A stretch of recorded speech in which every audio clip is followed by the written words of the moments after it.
안녕하세요. 대치동 빅마우스입니다. 우리 수험생 여러분들 그리고 학부모님들 정말 고생 많으셨습니다.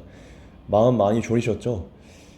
아직 시험이 완전히 끝난 거는 아닙니다만 또 저녁 때 보시는 친구들이나 학부모님들 같은 경우에 뭐 등급 컷이 완전히 확정된 건 아닙니다만 어쨌든 저는 여러분들께서 이 9월 모의고사를 막 베이스로 해서 뭐 대학 지원을 결정하고 수시를 결정하고 그러진 않았으면 좋겠습니다. 왜냐하면 이 9월 평가를 보니까 좀 평가원에서 실험적인 시도를 한 것 같아요. 특히 독서 난이도를 좀 쉽게 낮추고 뭐 다른 걸 좀 일반적으로 출제했을 때 등급 컷이나 이런 걸 좀 보고 싶었던 것 같습니다.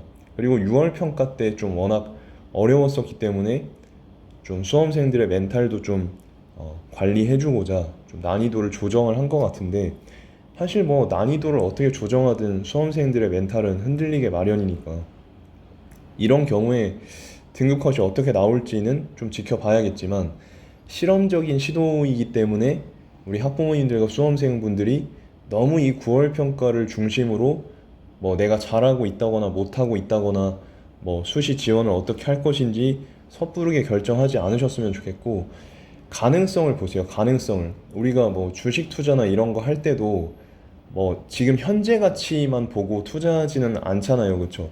미래 가치를 보고 이 주식이 뭐 얼마나 올라갈지 이런 것들을 종합적으로 좀 보고 이제 투자를 하듯이, 여러분들 스스로를 생각해 봤을 때 실력이 점점 성장하고 있다 그러면 이 9월 평가를 너무 맹신하진 않았으면 좋겠어. 또 이 와중에 막 이과 친구들 중에 좀 객관적이고 약간 좀 자기 자신에게 엄격한 친구들은 뭐 잘 본 경우에도 이게 내 실력이 아니다라고 생각할 수도 있고, 못 본 경우에는 뭐 지나치게 좌절할 수도 있는데, 평정심을 잡는 게 제일 중요하다라고 말씀을 드리고 싶고요.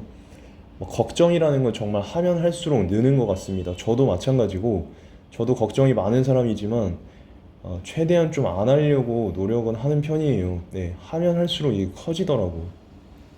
우리 학부모님들과 수험생 여러분들도 좀 걱정이라는 그런 부정적인 감정보다는 할 수 있다는 그 믿음을 가지고 좀 해봤으면 좋겠습니다. 강한 사람이 반드시 이기는 건 아니고요. 이기는 사람이 강하다. 이런 말도 있지 않습니까? 그래서 여러분들이 최종적으로 승리자가 돼서 어, 지금 이날을 돌아보면서 술 한잔하고 축배를 들 수 있는 그런 이제 시기가 오기를 바라겠습니다. 총 세 지문이 있었는데요. 제가 먼저 우리 수강생 학부모님들께 한 말씀 올리고, 우리 구독자 여러분들 그리고 구독자 학부모님들께 한 말씀 올리겠습니다. 먼저 수강생 학부모님들께는 별로 걱정하실 필요가 없다라고 말씀드리고 싶어요. 왜냐하면 저희가 이제 9월 평가 때는 독서가 그 쉽게 나올 거라고 예상을 했었는데 그게 적중이 됐어요. 그래서 저희가 수업 시간에 독서도 하긴 했지만 문학에 굉장히 비중을 많이 둬서 진행을 했었거든요. 그래서 문학에서도 적중이 많이 됐고, 독서에서도 제가 이제 찝어줬었는데 그 찝어준 게 이제 꽤 많이 적중이 됐습니다. 법지문 같은 경우는 경향성이 적중을 했고요. 어, 저희가 이제 대비했던 것보다 좀 많이 쉽게 나왔어요. 그래서 아마 수험생들이, 우리 제자 여러분들이 잘 했을 거라고 생각이 되고, 블록체인 지문은 제가 찝어줬던 게 적중이 됐고요. 그리고 이제 가나 지문에 뭐 예술 지문이 나왔는데, 가나 지문에 예술 지문이 나올 것까지는 글쎄요, 뭐 그럴 가능성이 있다고까지는 했는데 막 강력하게 얘기하지는 못했거든요. 근데 어쨌든 바쟁이라던가 여기에 나오는 예인시타인이라던가 이런 패턴의 지문은 우리가 연습을 했었습니다. 그래서 큰 어려움이 없었을 걸로 생각이 되고, 저희 수업에서 구조도로 정말 깊은 분석을 많이 했었는데 전략도 많이 익히고요. 어, 크게 문제가 없을 것 같아요. 그래서 우리 학부모님들 너무 불안해하지 마시고요. 우리 구독자 학부모님들께도 제가 말씀을 드려보면, 사실 지금 우리 구독자 여러분들은 제가 수업을 어떻게 하는지를 잘 모르시니까 제가 그냥 수업 때 찝어주는 포인트 같은 거를 활용해가지고 알기 쉽게 정리해 드리겠습니다.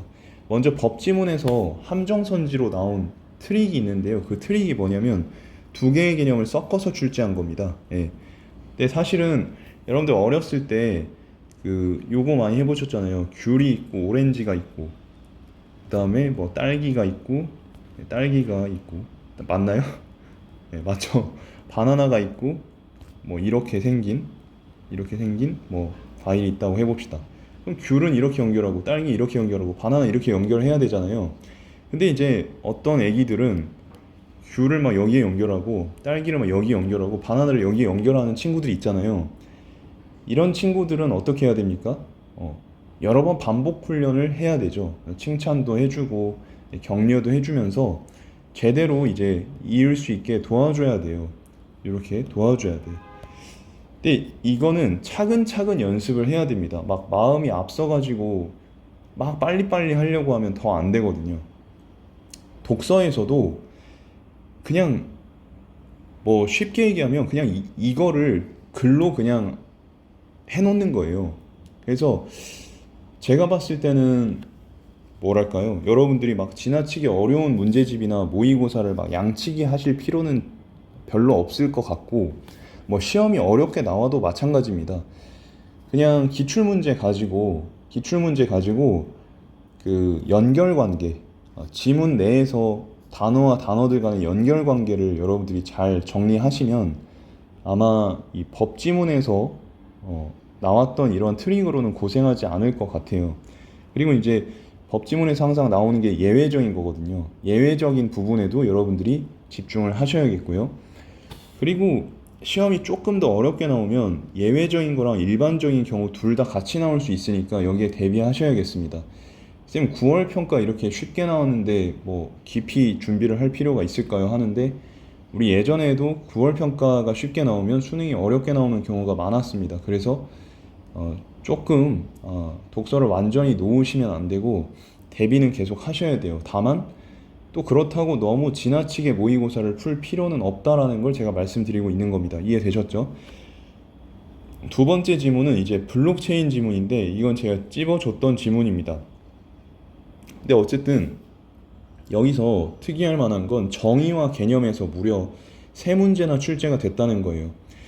지문 자체의 정보도 생각보다 그렇게 복잡하거나 많진 않았고 대신에 이거를 좀 뭐랄까 말이 비슷비슷했기 때문에 이거를 메모하지 않았거나 아니면 평상시에 독해 훈련이 되지 않았다면 굉장히 헷갈렸을 수도 있겠다라는 생각은 듭니다. 그래서 만약에 우리 부모님들이 보실 때 자녀분들이 이 블록체인 지문을 많이 틀렸다라고 하는 경우에는 두 가지 케이스가 있어요. 첫 번째는 시험 상황에서 굉장히 긴장을 많이 했을 수가 있고요. 두 번째는 이 친구들이 눈으로 문제를 풀거나 아니면 좀 빨리빨리 하려고 해서 정보를 대충대충 소화하는 케이스일 가능성이 높아요. 그래서 만약에 여기에 해당하신다면 저에게 상담 신청을 해주시면 좋을 것 같아요. 잡아드릴 수 있습니다. 이거는 지능의 문제나 지적인 문제라기보다는 멘탈적인 부분이나 성향상의 문제이기 때문에 이거는 이제 혼자 내비두면은 계속 반복할 가능성이 높거든요. 그래서 전문가의 도움이 좀 필요합니다. 그리고 이제 상위 카테고리와 하위 카테고리의 범주를 헷갈리게 해놓는 경우인데 뭐 과일의 한 종류가 딸기다가 아니라 딸기의 한 종류가 과일이다 이런 식으로 이제 출제를 하는 거예요. 근데 이게 말이 되게 생소하고 빨리빨리 읽고 그냥 급하게 넘어가려다 보면 미스가 나는 경우입니다. 예.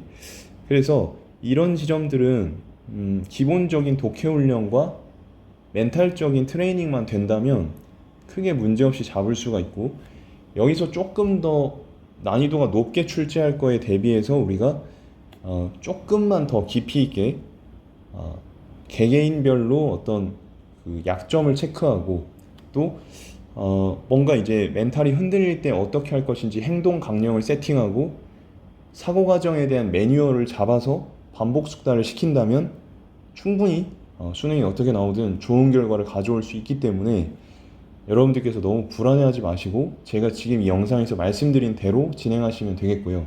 우리 수강생 학부모님들과 수강생 여러분들은 수업 시간에 이걸 진행할 거니까 걱정하지 않으셔도 된다 말씀을 드립니다. 세 번째 지문은 바젠과 정신분석학, 영화와 관련해서 출제가 된 지문인데요. 이 지문은 우리가 맨날 얘기했던 대로 가나 지문에서의 공통점 찾기가 한 문제 나왔고 개념에서 함정 파기. 근데 여러분 지금 보시면은 개념에서 함정 판 게 거의 몇 개냐면은 독서 문제 중에 거의 7개입니다. 7개. 엄청나게 많은 숫자예요. 그래서 어떤 단어에 대해서 생소한 단어에 대해서 정의가 나오거나 어떤 개념이 나오거나 하면 그냥 시험 문제라고 생각하시면 되겠어요. 지금까지는 개념에서 이렇게 깊이 있게 출제한 적이 별로 없는데 이렇게 몰빵해서 출제한 적은 별로 없거든요. 뭐 인과관계라든지 문제 해결이라든지 과정이라든지 이런 데서 출제를 했지 개념에서 몰빵 친 적은 없었는데 이번 구평에서는 개념에서 많이 출제를 했던 점이 아주 특이할 만한 점이다. 그래서 수능 때 만약에 난이도를 대폭 올려서 개념을 집중적으로 때려버리면 굉장히 고전할 수가 있다는 점 미리 말씀드리고요. 견해주장 파악 및 적용하기 이거는 사실은 개념하고 그냥 직결돼 있다고 보시면 돼요. 왜냐하면 어차피 어떤 학자나 어떤 사람의 견해주장을 얘기하려면 그 사람의 개념을 참고를 해야 되고 이 개념을 참고를 해야 되기 때문에 사실상 지금 구평에서 개념 문제로 출제된 건 9문제라고 보실 필요가 있는 거죠. 거의 8, 90%에 육박하는 비율이라고 보시면 되기 때문에 지금 우리는 이 구평을 통해서 무엇보다 중요한 게 개념 정리다. 이렇게 생각하시면 되겠습니다. 지문 내에서. 그럼 이걸 어떻게 대비할 수 있는지 간단하게 정리해드리고 마치도록 하겠습니다. 난이도 자체는 평이했지만 자녀분이나 수험생 여러분들이 시험장 상황에서 내가 이 평이했던 문제를 맞출 수 있었는지 확인해보고 여기에 대비하는 것이 필요하겠고요. 수능 때는 오히려 난이도가 올라갈 수가 있으므로 방심은 금물입니다. 그리고 가나 지문에서 인문 철학 외에 다른 영역이 출제됐기 때문에 수능 때도 그럴 가능성이 있다. 여러분이 알아주시면 되고요. 방금 말씀드렸던 것처럼 개념이 무엇보다 중요하기 때문에 간단한 메모를 하셔도 좋고요. 아니면 한 지문을 1회차, 2회차로 나눠서 구조도를 하시는데 이건 진짜 비법 중에 비법인데 1회차 때는 그냥 지문을 펼쳐놓고 키워드를 정리를 해보십니다. 키워드를 정리해보시고 2회차 때는 지문을 덮고 생각나는 걸 암기 및 인출을 해보시면 요거를 이제 익숙하게 하게 되면 안 써도 되는데 이 연습이 안 된 상태에서 눈으로 읽으면 미스가 많이 나고 변수가 많이 생기고 시험 점수는 별로 좋지 않게 되는 그런 불상사가 일어날 수 있기 때문에 요 트레이닝을 꼭 하시기를 권장드리고요. 기출 독서를 중심으로 하세요. 여러분 아시겠죠? 사설 독서는 참고만 하시고 연습용으로만 사용해 주세요. 모의고사 점수에 너무 연연하지 않기를 바라겠습니다. 그리고 구평 결과나 등급이 어떻게 나왔든지 간에 마음 꺾이지 말고요. 저도 여러분들과 똑같아요. 여러분들 마음 꺾이지 않으셔야 돼요. 저도 마음 꺾이지 않을 테니까 여러분들 끝까지 믿고 있고 잘할 거라 생각하기 때문에 여러분들도 반드시 마음 꺾이지 말고 끝까지 열심히 해주셨으면 좋겠습니다.